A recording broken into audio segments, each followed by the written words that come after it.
voltamos com o segundo bloco do Pensando Bem, falando sobre segurança e sociedade. Na oportunidade, a gente está aqui refletindo acerca da proposta apresentada pelo então ministro da Justiça, Sérgio Moro, e várias questões já foram levantadas aqui. Padre Bruno, agora a questão recém ficou no segundo bloco, é uma pendência? É uma questão aqui que levanto para o Dr. Franklin, Ministério Público, e para o Paulo, que é advogado, né? O resultado é uma pergunta. O resultado desse pacote não seria o aumento do encarceramento em massa, do endurecimento penal e da letalidade policial? Tem três aspectos, porque nós estamos num país com 700 mil presos, 40%, bom, a maioria jovens, pobres e negros, né? 40% em situação de prisão provisória, né? Como é que fica isso se um programa desse não mexe também nessa outra questão do encarceramento? Aí fica uma situação extremamente complicada. Tá aqui a minha provocação. Bom, eu vou dar a nossa opinião como Ministério Público. Muitas pessoas defendem que a solução do problema do encarceramento é a liberação, pura e simplesmente, o afrouxamento, uma concessão de liberdades provisórias para que se retirem essas pessoas do cárcere. Nós não entendemos dessa forma. Se você implementa um projeto que quer combater verdadeiramente a criminalidade, é necessário que você tenha realmente uma lei mais severa e que puna, que mantenha no cárcere. E aí vamos deixar bem claro o que o Ministério Público defende. O Ministério Público não defende a permanência no cárcere de pessoas que praticaram crimes de menor potencial ofensivo, de pessoas que praticaram crime de bagatela. Mas se for necessário aumentar o número de pessoas no cárcere para combater a corrupção, para combater o crime organizado e para combater esses crimes mais graves praticados com violência ou grave ameaça à pessoa, o Ministério Público entende sim que há necessidade de se aumentar essas pessoas, essas prisões, e consequentemente o governo teria sim que ir atrás de construir mais presídios e colocar mais vagas disponíveis. Paralelamente a isso, é preciso que o governo federal entenda que eu não vou combater a criminalidade de jovens, negros, pardos e pessoas pobres se eu não gerar emprego e renda, se eu não fizer com que o Estado gere uma política pública em que eles sejam absorvidos pela sociedade. Doutor Paulo. Bem, infelizmente a gente percebe que esse projeto de lei, por si, ele tenta sim ser um recrudescimento da lei penal. Mas o que nós percebemos, e que o senhor falou de indagação a respeito dos 700 mil presos, né? Infelizmente, um dos pontos novos desse projeto aqui seria a negociação do processo penal, daquela não aplicação da pena, doutor Franklin, que é mais lá para frente no projeto, mas o que eu posso perceber já de imediato? Onde é utilizado esse projeto, essa situação de negociação processual, que o ministro Sérgio Moro sempre cita os Estados Unidos, eu cito os Estados Unidos como o país que mais prende no mundo. Nós temos uma população carcerária americana de 2 milhões de presos. Nesse sentido, quando a gente lê o projeto anticrime e verifica essa negociação processual sem um devido processo, nós tendemos a ter um aprisionamento maior. Eu posso só fazer uma observação em relação à questão, que eu acho que a gente não respondeu uma questão que o padre colocou, o padre Bruno colocou, que é a questão da legítima defesa. Isso vai aumentar a letalidade. O projeto, ele é claro, ele mantém a legítima defesa como está no Código Penal desde 1940. Considera-se legítima defesa quem, usando dos meios necessários, repele injusta agressão atual iminente é direito seu ou de outra. Não houve mudança na legítima defesa, Padre Bruno. O que acontece?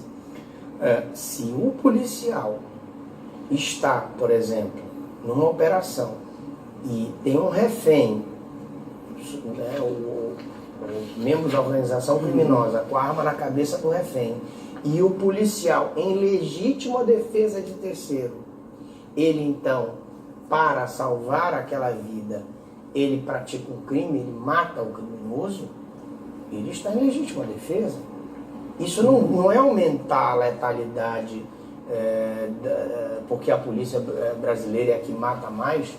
Nós temos que entender que realmente, se isso acontece, quem agiu fora do que determina a lei deve ser punido. Mas quem age em legítima defesa do cidadão não deve ser punido. Talvez como é que essa proposta encara ou considera a legítima defesa. Diz assim, a lei atual, né, previne agressão ou risco de agressão à vítima mantida refém durante a prática de crime. A lei define legítima defesa como a situação em que o policial, aspas, usando moderadamente dos meios necessários, repele injusta agressão atual ou iminente, o direito seu ou de outro. Né? Vale ressaltar, só para fazer uma observação, de que todos esses dispositivos que estão colocados aqui foram baseados em decisões reiteradas de tribunais superiores. Por exemplo, o agente policial ou de segurança pública que em conflito armado, em risco iminente de conflito armado, previne injusta e iminente agressão ao direito seu ou de outrem.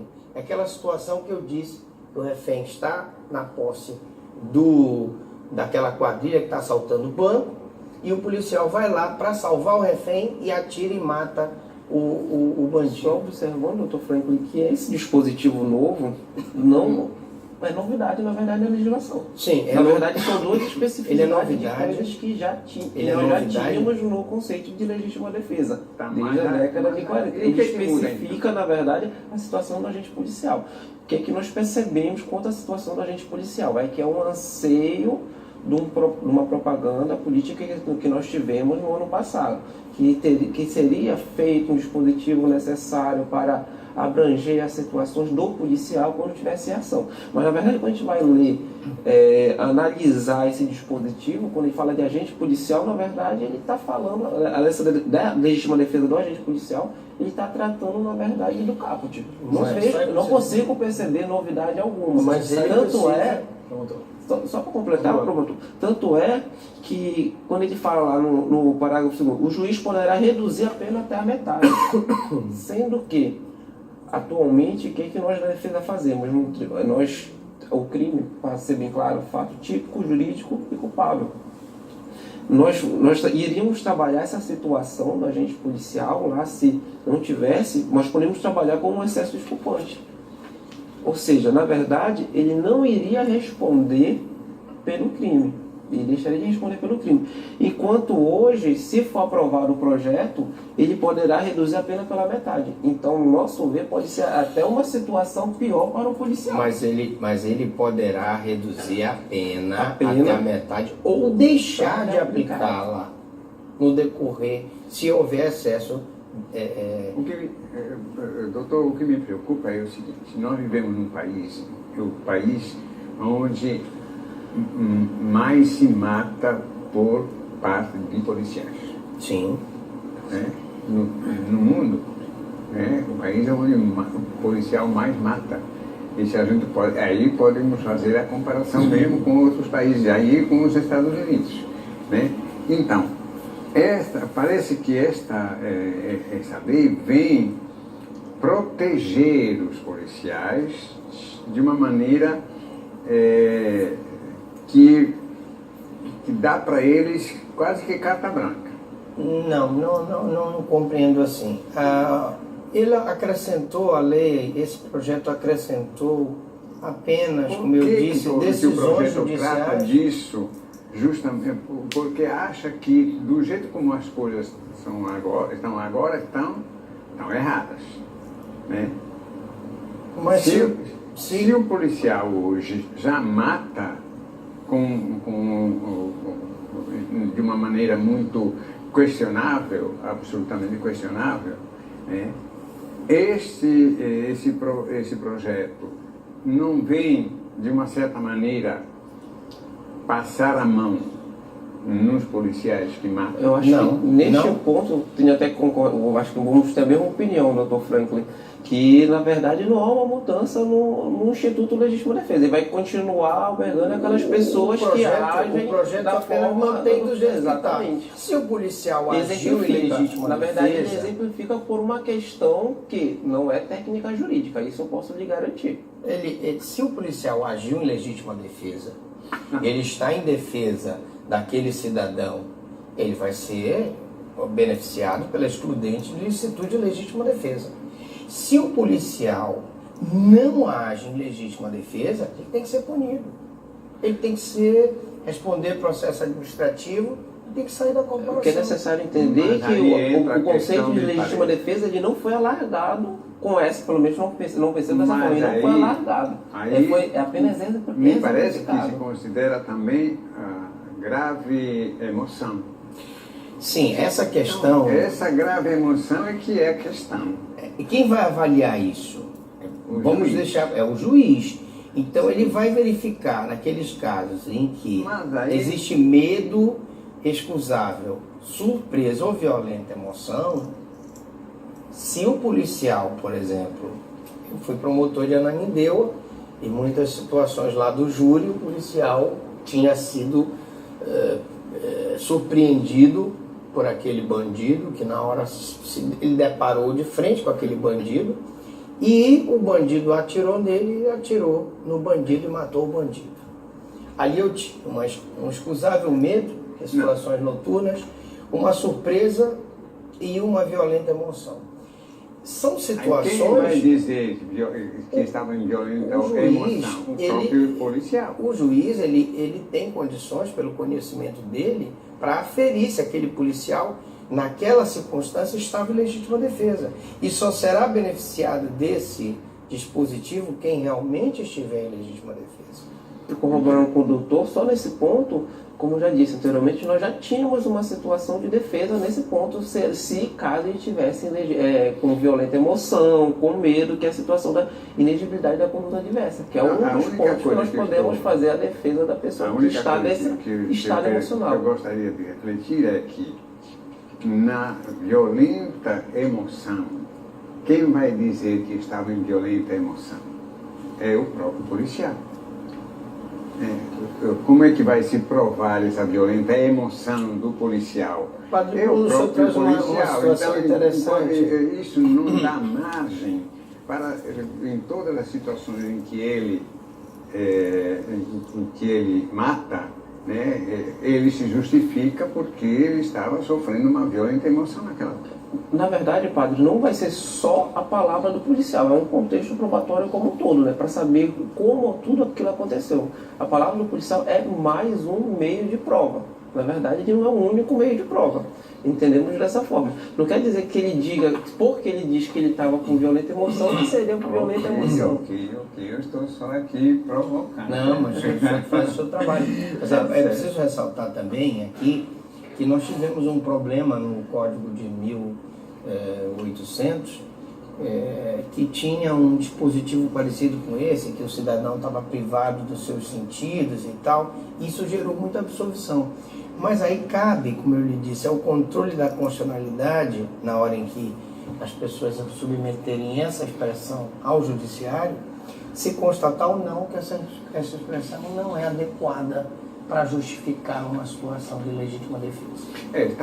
Por sinal, o projeto todo está em discussão. Né? Sim. É bom levantar essas questões para... Na verdade, ele vai começar a ser discutido. Vai começar, uma das grandes está ainda no críticas, na Congresso. verdade, é que a gente percebe um projeto que foi feito quase que unilateralmente, sem ser debatido com nenhum especialista. Essa é uma outra questão que eu acho que eu vou querer colocar Primeiro foi apresentado terceiro para a bloco, bancada da segurança pública, na verdade a discussão iniciou por aí.